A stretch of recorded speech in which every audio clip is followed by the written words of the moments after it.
Plants provide us with food to eat and oxygen to breathe.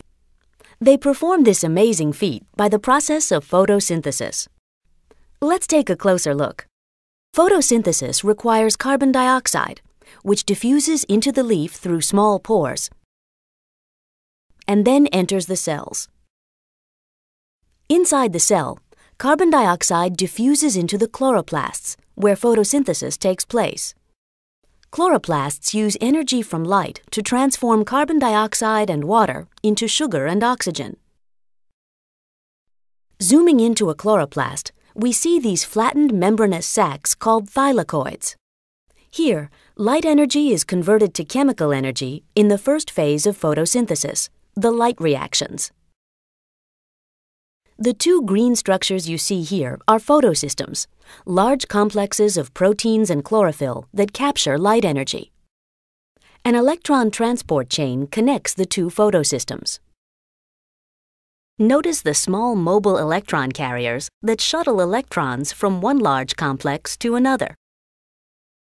Now let's take a closer look at the steps of the light reactions. The photosystem on the left absorbs light energy, exciting electrons that enter the electron transport chain. Electrons are replaced with electrons stripped from water, creating oxygen as a byproduct.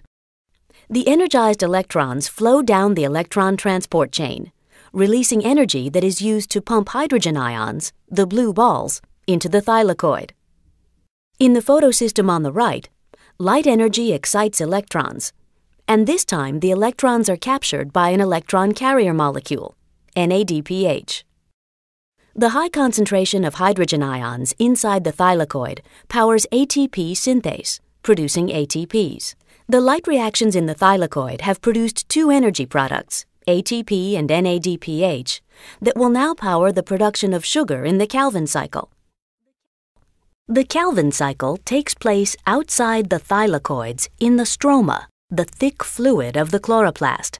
At the beginning of the cycle, carbon dioxide molecules combine with molecules called RUBP.